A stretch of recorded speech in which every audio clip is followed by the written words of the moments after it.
A graça e a paz do Senhor Jesus. Aqui estamos mais uma vez para começarmos a nossa lição de número 3. O nosso tema é o perigo do ensino progressista, né? É o ensino errôneo, herético, em que procura afastar as pessoas da Bíblia. Porque o maior interesse do inimigo das nossas almas é afastar a pessoa da Bíblia, ou, no mínimo, que ele aprenda de forma errada. Então, querido, hoje nós vamos aprender uma lição que o apóstolo Paulo, né, já nos advertiu quando ele diz na sua epístola a Timóteo, capítulo 3, que são tempos trabalhosos, tempos difíceis, homens amantes de si mesmo. Então é isso que nós vamos aprender nessa escola bíblica dominical, que é muito importante para nós, ok? Então, que Deus te abençoe, fique conosco aí até o final. Caso você não se inscreveu ainda em nosso canal, aproveita, se inscreva aí, deixa o seu like, compartilha aí com seus amigos, seus grupos, e nos ajuda a continuar divulgando a palavra de Deus, que é a nossa intenção, divulgar a palavra nesses últimos tempos, esses tempos trabalhosos, tempos difíceis, ok? O nosso texto áureo está em 2 Timóteo, capítulo 3, verso 1, que diz: Sabe, porém, isto, que nos últimos dias sobrevirão tempos trabalhosos. Ok? Então, Deus te abençoe, fique conosco aí até o final. Então, vamos lá, né? Vamos aprender bastante para a honra e glória do Senhor Jesus, para que nós não venhamos, né, a cair em heresia. Isso aí, o ensino é importante para isso, para evitar que nós venhamos a seguir aquele que não está seguindo a Jesus, tá? Bem, então vamos ver aqui alguns perigos, né, na introdução do ensino progressista em relação à fé cristã, ok? Por exemplo, em relação à Bíblia, né? A nossa fé cristã na palavra de Deus. O liberalismo teológico, o teísmo, a teologia da libertação, entendeu? E como também a teologia feminista, teologia negra, e tudo isso com a única finalidade, né, é de desconstruir a moral cristã, ok? Corrompendo a fé bíblica nas igrejas evangélicas, tirando a autoridade da palavra de Deus, certo? Então, esses ensinos são heréticos e são conceitos que nós, como crentes, devemos resistir, né? Estamos vivendo numa época que nós não devemos aceitar tudo que se ensina, mas usar a estratégia dos bereanos, né? Quando o apóstolo Paulo pregou a eles, eles foram lá conferir realmente se o que Paulo falou tinha base bíblica, entendeu? Então, hoje é a mesma coisa, gente. Nós, como ouvimos uma pregação, seja de quem for, você tem que ir lá e conferir. É bíblico o que ele está falando ou ele está inventando? Ou é uma interpretação herética? O que vale é o que está escrito. Quando Jesus era questionado, né, pelos escribas, fariseus, saduceus, aqueles hipócritas, né? Quando eles confrontavam a pessoa de Jesus, Jesus sempre falava: como vocês vêem na Escritura? Como vocês lêem? Como diz a Escritura? Né? Então, Jesus sempre procurou levar as pessoas para a Bíblia, sempre levar as pessoas para o que estava escrito. E hoje não pode ser diferente, porque senão você pode ser enganado e estar seguindo uma heresia, uma seita, entendeu? Então o inimigo está lutando para isso, para tirar a autoridade da Bíblia, para que você venha buscar solução em outro lugar que não seja a palavra de Deus, ok? Vamos ver aqui primeiramente número 1, a descaracterização do cristianismo. Entendeu? Número 1, a deteriorização moral, ok? Então, a gente estamos vivendo tempos trabalhosos, que nem eu já disse, tempos difíceis, conforme está em 2 Timóteo 3:1, certo? A degradação moral ela está em proporções absurdas, né? Se você prestar atenção nos fatos que estão acontecendo, das pessoas querendo normalizar o pecado, achar que o pecado não tem nada a ver, você vai, entendeu? Com certeza se afastar dos ensinos da palavra de Deus e se sentir até confortável vivendo uma vida sem renúncia. Não precisa renunciar ao pecado. O pecado é algo social. Resolvendo o problema social, está resolvido o problema do pecado. Mas o pecado não é bem isso. O pecado é uma rebelião contra Deus. O pecado habita na pessoa. E só Jesus, através da regeneração, é que pode libertar, né? Então, nós estamos vivendo esse tempo, entendeu? O enfraquecimento da doutrina bíblica, né? O relativismo, né? Que jamais nós devemos aceitar, né? E também o relativismo que ele não aceita de forma alguma, né? A Bíblia como absoluta, a sua moral absoluta. Ah, é para você, mas não é para mim. Então, isso aí é um dos grandes obstáculos que nós temos que enfrentar no nosso dia a dia, é que as pessoas não têm a Bíblia como autoridade absoluta, entendeu? E quem tem a Bíblia como autoridade absoluta, ele está obedecendo a palavra de Deus, ele está obedecendo os ensinamentos de Jesus, que a Bíblia ela é infalível, entendeu? Ela é a palavra de Deus inspirada, então não tem como se afastar dela. Então, por isso que o diabo ele luta e fica levantando esses homens, né, para poder afastar as pessoas da Bíblia. Porque a pessoa se afastou da Bíblia, aonde ele vai receber o conhecimento? Ninguém, né? Então, é um prato feito para o diabo quando alguém não tem a Bíblia como a sua autoridade absoluta. Entendeu? Eu tenho a Bíblia como autoridade de Deus absoluta. A Bíblia está acima de líder, está acima de denominação, está acima dos anjos, está acima da igreja. A Bíblia é absoluta. E não é uma bibliolatria, não. Já estou inventando aí a bibliolatria. Quando você coloca a Bíblia como autoridade absoluta na sua vida, está dizendo que você está sendo idólatra, está idolatrando a Bíblia. Então você vê que o diabo, ele não está brincando de diabo. Ele está com o esquema dele armado, entendeu? E está usando essas mentes, entendeu? Corruptas para enganar o povo da igreja. Mas a Bíblia diz que Deus conhece os que são seus, e aqueles que temem ao Senhor, que professam o nome do Senhor, que se afastam da iniquidade. Muito cuidado, entendeu? Então, nós temos que entender isso, que esse relativismo, esse enfraquecimento que as pessoas tentam tirar da palavra de Deus, que ela incentiva o crescimento do pecado. Se o pecado é uma coisa mínima, então para que eu vou me libertar dele, né? Não, o pecado é uma coisa terrível. O pecado, a Bíblia diz que pecado gera a morte. Se algo gera a morte, a separação eterna de Deus, então não é uma coisinha boba. Isso aí é invenção dos falsos teólogos, entendeu? Então, tudo isso é vencido. Nós temos que procurar viver uma vida de santidade, entendeu? A vida de santidade não agrada a ninguém que não é crente. A pessoa não se sente bem de ver um crente vivendo uma vida de santidade. Infelizmente, tem igrejas hoje que viver uma vida de santidade é fanatismo. Entendeu? Cuidado. Cuidado com isso. Não se deixe levar. Vai pela palavra de Deus. Vai pelo Espírito Santo que habita em você. Se vem algum ensinamento para você que não bate com a Bíblia, sai fora que não é o Espírito Santo, não.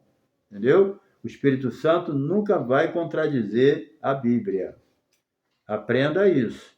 Ah, eu recebi uma mensagem e tal, que a Bíblia tem que ser no seu... Não, sai fora. Não é o Espírito Santo, não. Tá? Isso aí não existe. Você tem que procurar viver uma vida de santidade. Mesmo que alguém te chame de fanático. Entendeu? Você está querendo ser santo demais, não tem problema. A salvação é individual. Cada um vai dar conta de si mesmo. Entendeu? Número 2 aqui, a erosão da ortodoxia. A origem, né? A ortodoxia, que a Bíblia, ela não muda, ela é ortodoxa, entendeu? Eu sou ortodoxo, eu obedeço o que está na palavra de Deus, entendeu? Mas eles querem fazer o quê? Tirar o valor dessa ortodoxia. Não, a Bíblia precisa ser atualizada. A Bíblia precisa de um arranjozinho. Mas lá em Apocalipse já tem um castigo, um juízo para quem acrescentar ou tirar, né? Então, muito cuidado com aqueles que acrescentam alguma coisa ou quer tirar, certo? Isso aí se chama erosão da ortodoxia, entendeu? Isso aí é um ensino progressista que representa um ataque teológico à ortodoxia da Bíblia. Querem passar para o povo que a Bíblia é um mero registro de experiências religiosas, entendeu? Não tem nada a ver com isso. A Bíblia, ela é um livro histórico, né? Tem as histórias, tem biografias, mas, acima de tudo, ela é um livro espiritual. Por quê? Porque ela é inspirada por Deus. Não existe nenhum livro no mundo igual à Bíblia. Além disso, a Bíblia é o livro mais vendido do mundo. Com todo o levante que Satanás faz contra a Bíblia, através das pessoas incrédulas, dos ateus, dos religiosos, né? Que o que mais persegue a Bíblia são os religiosos. Ainda bem que nós seguimos a Jesus, não uma religião. Entendeu? Então, eles querem passar para o povo que a Bíblia é isso, um mero registro de experiências. Okay? Então, eles questionam a autoridade da Bíblia, eles rejeitam ela, entendeu? Eles querem passar para o povo que a Bíblia é um livro cultural, entendeu? Querem passar isso. É uma cultura da Bíblia. A Bíblia é o livro inspirado por Deus. A Bíblia é a palavra de Deus. A Bíblia é a revelação de Deus à humanidade. Quer conhecer Deus? Leia a Bíblia. Estude a Bíblia, que você vai saber quem é Deus, quem é o Espírito Santo, quem é Jesus, quem é o homem pecador, quem é o diabo, quem é os anjos. Você vai saber tudo isso estudando a palavra de Deus. Por isso que o diabo fica com essas conversinhas para enganar as pessoas. Entendeu? E muita gente está indo. Jesus falou, olha, ele é o pai da mentira. Bota isso na tua cabeça. O inimigo é o pai da mentira. E ele usa as pessoas para falar mentira dele. Entendeu? Assim como Deus usa os seus profetas verdadeiros, o diabo usa os seus falsos profetas. Entendeu? Então, quando se aceita isso, né, o Espírito Santo ele não consegue operar numa igreja que está vivendo igual uma seita, vivendo em heresia e mais mundana do que igreja de Jesus. Entendeu? A santidade é o oposto da imundície, do pecado, entendeu? Então, a igreja, quando ela começa a aceitar essas heresias progressistas, ela fica desprovida de poder. Quem vai para aquela igreja, ele não tem poder para ser transformado, entendeu? Porque a Deus, ele transforma. O Espírito Santo transforma. Mas aonde Jesus é honrado e glorificado. Entendeu? A Bíblia diz que quando o Espírito Santo viesse, ele ia glorificar Jesus. Mas o Espírito Santo, aonde o pecado é aceito normalmente, o Espírito Santo não tem voz. Entendeu? Não é que ele não tenha poder, ele não vive num lugar onde reina o pecado. Entendeu? O Espírito Santo, ele opera para mudar as pessoas, transformar. Entendeu? Operar milagre, entendeu? Mudar o caráter da pessoa. O Espírito Santo está na igreja para isso, ele habita na igreja, entendeu? Então a gente não podemos, queridos, negociar a verdade de que a Bíblia é a palavra de Deus. Nunca vai negociar isso, nunca saia desse patamar. A Bíblia é a palavra de Deus, nunca se afaste disso. Ele pode se chamar de fanático, de bibliolatria, bibliolátrico, seja o que for. Não aceita. É melhor ser Bíblia e ir para o céu. Entendeu? Sai fora disso.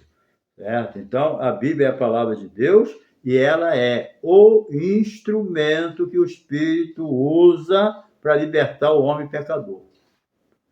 Conhecereis a verdade e a verdade vos libertará. A verdade está na Bíblia. Entendeu? A fé vem pelo ouvir e ouvir o quê? A palavra de Deus, a Bíblia. Entendeu por que o inimigo luta para desqualificar a palavra de Deus, tirar a autoridade dela? Porque é através dela que as pessoas conhecem a verdade e se libertam. Está entendendo? É fácil de entender. É só querer. Entendeu? 3 aqui, a corrupção da fé. Bem, então, quando a nossa fé, veja bem, ela é corrompida pelo ensino herético, né, dos progressistas, o cristianismo e a fé bíblica fica descaracterizado. Não existe um cristianismo bíblico. Está entendendo? Tem muitos lugares aí que diz que é cristianismo, mas está vivendo na idolatria, está vivendo no pecado. Então, quer dizer, é um falso cristianismo. Eu estou falando de cristianismo bíblico. Entendeu? Então, quando essa fé é corrompida, repetindo, pelo ensino, né, dos heréticos, dos progressistas, o que acontece? O cristianismo e a fé bíblica, eles ficam descaracterizados. Eles perdem a sua característica essencial. Qual é a característica essencial do Evangelho? Cristo é o centro. Assim como a Bíblia é cristocêntrica, a pregação do Evangelho é cristocêntrica também. Se estão por aí pregando outro tipo de evangelho, que Jesus Cristo não é o centro, sai fora, é heresia. Está entendendo? Em meu nome, é em nome de Jesus que vamos expulsar os demônios, é em nome de Jesus que os enfermos são curados, é em nome de Jesus que o evangelho é pregado. Entendeu? Então, é dentro dessa condição que nós conhecemos o falso do verdadeiro. Se Cristo não é o centro, sai fora. Entendeu? Então, muita gente é seduzido pelos ensinos heréticos dos progressistas e aceitam, né, os prazeres do corpo, por acharem que não contamina, né? Igual os gnósticos, o corpo não tem nada a ver com a alma, eu posso pecar à vontade, que eu já estou salvo, pecado é problema do corpo. Eu nunca vi isso na Bíblia. Sinceramente, que pecado é problema do corpo. Paulo falou que se alguém se une com uma prostituta, ele se une, o seu corpo se torna uma carne só, né? Então, tem que ter cuidado. Vamos examinar as escrituras, tá? E entender que não tem como separar o corpo do espírito. Se pecou com o corpo, pecou geral, já era. Entendeu? Então, a libertinagem, né, os pecados morais como libertinagem, abuso do corpo, né? Quem vive debaixo do ensino progressista tolera isso, aceita, acha legal, porque está vivendo na carne. Mas a Bíblia diz que aqueles que estão na carne não podem agradar a Deus. E quem salva é Jesus. Está entendendo? Então, não se pode tolerar esse tipo de coisa. Entendeu? Como também a prostituição, a ideologia de gênero, as drogas, o aborto, o relativismo moral, entendeu? E isso aí, o que acontece? Na verdade, não existe uma conversão genuína. Quem diz que é crente e está vivendo na carne, vivendo aqui, aceitando essas coisas como não tem nada a ver, ele não se converteu de verdade. Ele se conformou. Deus não faz reforma em ninguém. Deus, ele não faz reforma, entenda bem. Certo? Deus, ele transforma, não reforma. Deus não faz nada disso. Igual uma casa velha. Tu vai fazer uma reforma, já era. Né? Vai reformar um telhado para você ver. Tem que jogar o telhado fora. Deus não reforma nada. Ele transforma a pessoa no velho homem pecador numa nova criatura, como diz o hino da harpa. Número 3 aqui. 2. Teoria progressista. Vamos ver aqui, a desconstrução da Bíblia. Bem, as principais características do ensino progressista é o repúdio à inspiração, à inerrância, à infabilidade bíblica. Então, eu digo aqui, a primeira coisa que o diabo quer fazer é tirar a autoridade da Bíblia. Porque é o único livro nessa terra que pode trazer o conhecimento das coisas verdadeiras é a Bíblia, que é inspirada por Deus. Então, se ele conseguir, né, tirar da vida das pessoas a palavra de Deus, pronto, ele já conseguiu o que ele queria, certo? Então, essa é a principal característica desse ensino progressista, herético, entendeu? Venha como está e fica como está. Esse é o ensino deles. Não vem como está. Ah, legal, eu tenho que ir a Jesus como estou, mas fica como está. Não precisa mudar, não. O negócio de mudar é no passado. Agora não, agora Deus é legal pra caramba, Deus é gente boa, ele não tem esses problemas, não. Deus é amor. Até o diabo vai ser salvo. Ah, é? Tá. Vamos ver. Entendeu? O juízo vai chegar. Lê a Bíblia, vai ler Apocalipse. Entendeu? Deus vai separar os bodes dos cabritos. Entendeu? Então, tem que prestar atenção nisso. A Bíblia, ela é inerrante. Ela é uma palavra infalível, não falha nunca. Entendeu? E outra coisa do ensino progressista é o antropocentrismo. O que quer dizer isso? Ele coloca o homem no centro. O homem, ele é a imagem e semelhança de Deus, mas o centro é Deus. O homem está em segundo plano. O homem é um pecador miserável que está afastado de Deus e vive em constante rebelião, entendeu? Rejeitando o Deus Criador. Então, mas o que o inimigo faz? Ele usa as pessoas para tirar Deus do primeiro e colocar o homem. É o antropocentrismo, é o homem no centro. Mas não é nada disso, é cristocentro. É Cristo no centro, entendeu? Então, é isso aí. Então, ele tira o quê da pessoa? A convicção de pecado. O que faz as pessoas se arrepender? É a convicção de pecado. Quando Pedro pregou aquele sermão lá no Pentecoste, depois da pregação dele, as pessoas chegaram com a convicção de pecado, arrependido. O que faremos, varões? Aí Pedro falou, arrependei-vos e convertei-vos para que sejam cancelados vossos pecados e venham sobre vós tempo de refrigério. É o arrependimento, é a conversão. Arrependimento é mudança de pensamento. Conversão é mudança de atitude. Então, mudou o pensamento, tem que mudar a atitude. Entendeu? Isso se chama o quê? Arrependimento, conversão verdadeira. Mas o que esse ensino herético deixa claro? Ele tira o quê? A convicção de pecado. Se eu não tenho convicção de pecado, eu não vou sentir necessidade de um Salvador. Eu só sinto necessidade de um Salvador se eu tiver convicção de pecado, que eu estou perdido e estou condenado, e se eu morrer eu vou para o inferno. Entendeu? Então, muito cuidado com quem você tem aprendido, né? Vai examinar as Escrituras. Examinar as Escrituras. Entendeu? Isso aí é importante. E outra coisa que eles querem levar as pessoas também para botar dúvida é a reinterpretação das Escrituras. Isso não existe. Entendeu? Que a Bíblia está desatualizada, precisa ser atualizada com um contexto. A Bíblia nunca vai precisar ser atualizada. Nós é que precisamos mudar de vida. Porque quem nasce de novo, é uma nova criatura em Cristo Jesus, ele não vai sentir necessidade de atualizar a Bíblia, ele vai aceitar a Bíblia como palavra. É o homem natural que não aceita a Bíblia. Mas quem nasceu de novo não tem dificuldade de aceitar a Bíblia. Entendeu? A Bíblia não está desatualizada. Entendeu? A salvação, ela nunca vai vir por meio de uma reforma social. Pode reformar, pode ter o milênio na Terra hoje. Entendeu? Deus pode estabelecer o milênio hoje, mas não tem salvação fora de Jesus. Entendeu?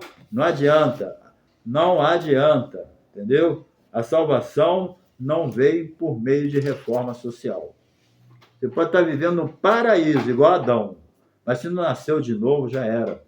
Entendeu? E para nascer de novo tem que aceitar Jesus. Aí sim o Espírito Santo vai operar. É o sangue de Jesus que dá base para o Espírito Santo operar o novo nascimento na nossa vida.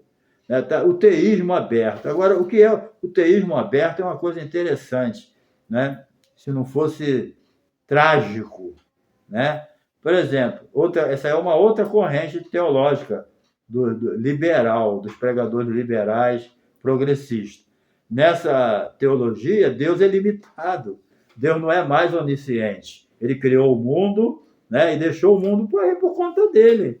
E também Deus, ele só é onisciente naquilo que o homem já está fazendo. Fora disso, entendeu? Então, essa teologia do teísmo aberto é que Deus é limitado, Deus não conhece o futuro em detalhes, né? Nem tem controle absoluto sobre o universo. Onde você viu isso? Deus perdeu o controle, entendeu? E isso aí é uma coisa absurda, né? Nessa heresia, quer dizer, Deus não sabia que Adão ia pecar também. Deus foi pego desprevenido, entendeu? Deus ficou apavorado e botou a mão na cabeça. Que isso? Adão pecou, eu não sabia. Pelo amor de Deus. Lá em Apocalipse está dizendo que Jesus foi imolado antes da fundação do mundo. O plano da salvação já estava pronto antes de Deus criá-lo. Antes de Deus criar o mundo, o plano da salvação já estava pronto. Aí os hereges vêm, aproveita que o povo não gosta de ler Bíblia. Infelizmente, a maioria dos crentes é enganado porque não lê a palavra de Deus. Porque se os crentes lessem a Bíblia, eles não eram enganados. Eles são enganados porque não lê a palavra. Entendeu? É ler a palavra, examinar. É isso. Né? Ler a palavra, aprender, vir para a igreja, ouvir as mensagens. Né? Isso aí que é importante para crescer no nosso conhecimento. A Bíblia deixa tão claro, né? Lá no último versículo da segunda epístola de Pedro, diz o quê? Crescei na graça e no conhecimento. Tá entendendo? Se eu crescer só na graça, eu posso virar um fanático. Se eu crescer só no conhecimento, eu posso virar um intelectual vazio. Então, eu tenho que crescer de forma, entendeu? Normal. Graça e conhecimento. Tem que ser coerente e equilibrado. Entendeu? É isso aí que é importante. A gente precisa essa atitude, entendeu? Então, Deus, querido, não deixou de ser onisciente. Veja só que ensino maligno, né? Esse teísmo aberto. Sangue de Jesus tem poder. Outra teoria aqui é a teologia da demitologização, entendeu? Do mito, entendeu? Essa aí começou em 1958 com Rodolfo Bultmann. Eu estudei muito sobre esse cara no seminário, entendeu? Quando cheguei lá, já nas matérias, já me colocaram com esse homem aí. Então, esse teólogo é um teólogo alemão. Ele havia mitos, né, que era preciso separá-lo da verdade, o pensamento dele na Bíblia. Então, nesse pensamento, olha só, o céu, o inferno, a tentação, os demônios, né, passam a ser vistos como mitológico. Tem cabimento isso? Né? Hoje, se ele morreu dessa maneira, ele tá lá no juízo, lá com Deus, para resolver. Ele vai ver que nada daquilo que ele ensinou era mito, era mitologia, era realidade. Demônio existe, os anjos caídos existem, os anjos de Deus existem, o inferno existe, entendeu? Então, tem que tomar cuidado com aquilo com que a gente está aprendendo. Não se deixe levar por essa avalanche de heresia que está surgindo no século XXI. Entendeu? Muito cuidado. Então, com certeza também, né, a concepção do nascimento virginal de Jesus também é considerado um mito. A volta de Jesus também é mito. Entendeu? Milagre é mito. Ok? Tem gente até dizendo que os milagres é o diabo que está fazendo. Então você vê que a coisa não tá brincadeira. O engano satânico, o Deus desse século, cegou o entendimento dos incrédulos. Entendeu? Então tudo que é sobrenatural, revelação, profecia, entendeu? Tudo isso aí é mito. Inclusive por alguns que se diz cristão, né? Então, todos nós sabemos que a veracidade da Bíblia é confirmada por milhões de pessoas.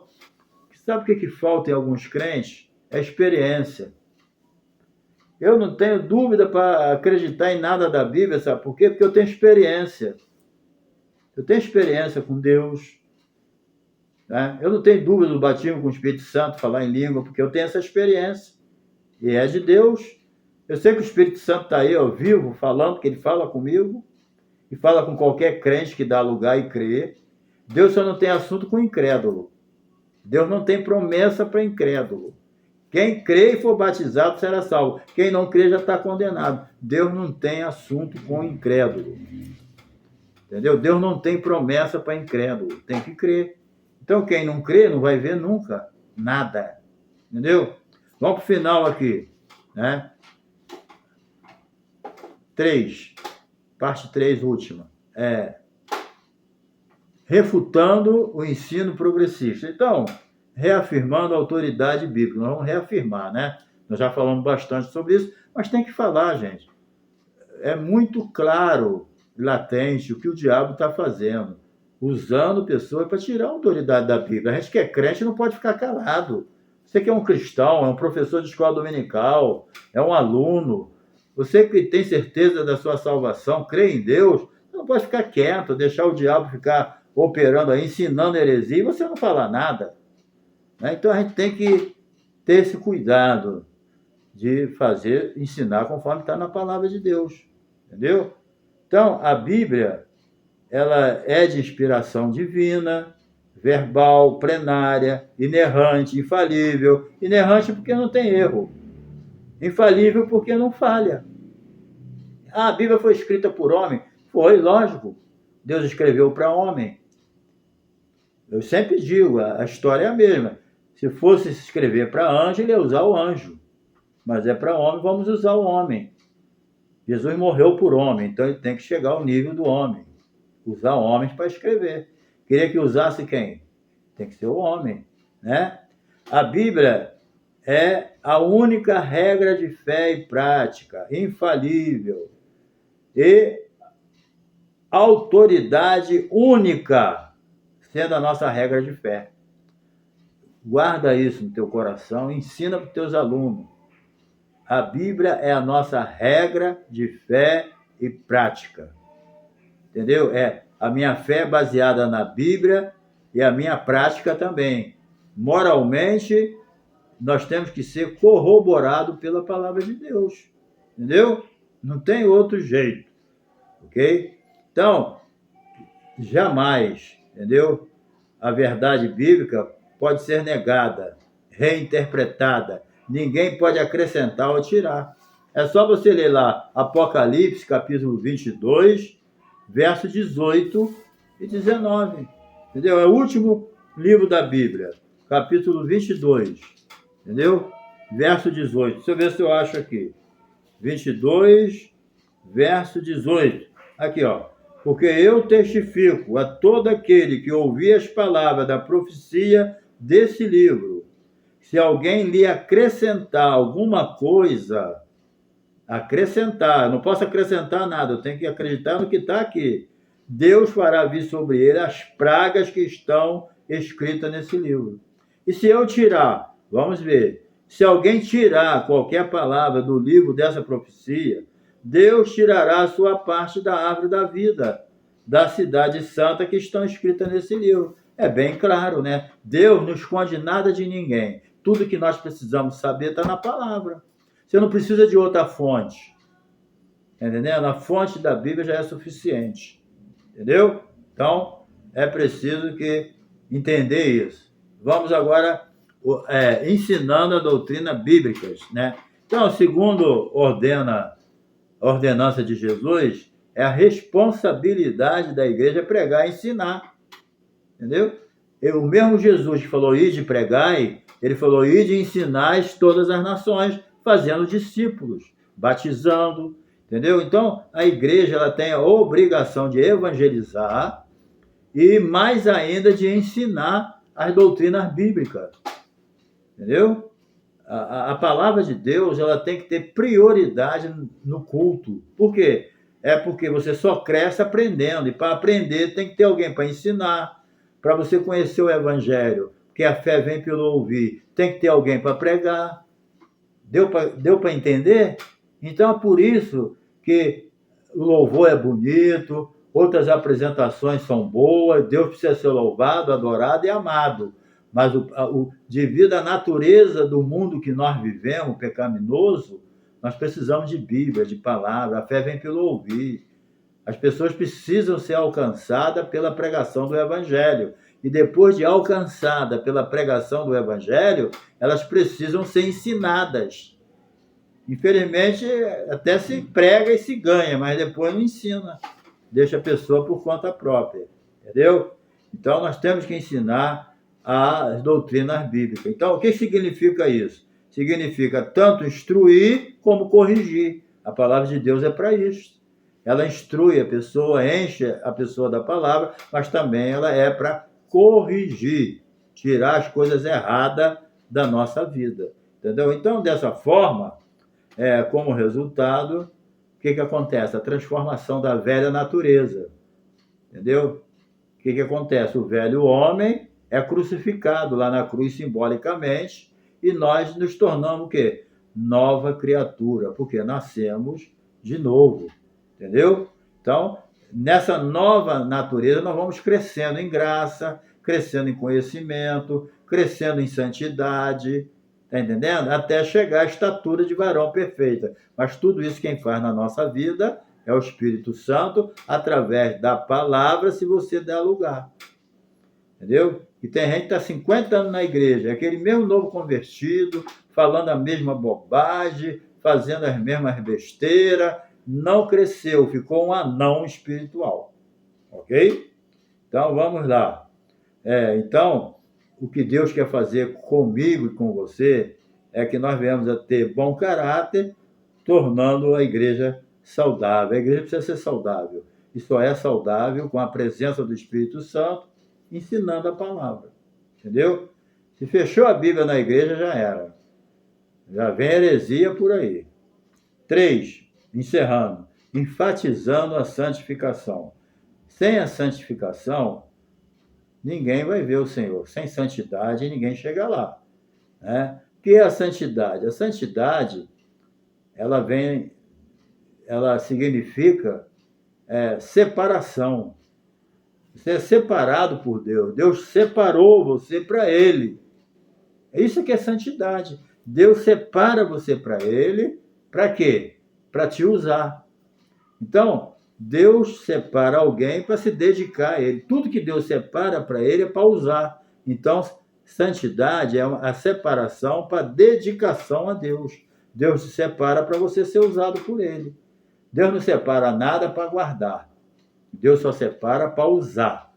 Antigamente, Ele separava os utensílios lá no tabernáculo, santificava ele, mas para usar. Não ficava guardadinho lá, não. Entendeu? Então, a vida de santidade, ela precisa crescer.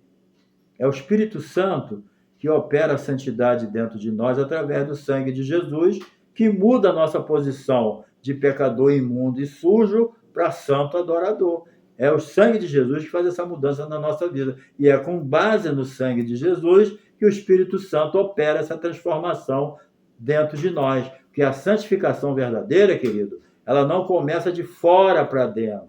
Ela começa de dentro para fora. Santidade de fora para dentro é hipocrisia. Tem que começar de dentro para fora. Está entendendo? Então, significa isso. Servir a Deus, ser dedicado. A santificação é uma obra do Espírito Santo. Ok? Que começa na regeneração. A regeneração é o início. Ok? Então, sem regeneração não tem vida santificada. Entendeu? Sem obediência à palavra de Deus também, crente que vive em desobediência não tem uma vida santa. Entendeu? Tá enganadinho da Silva.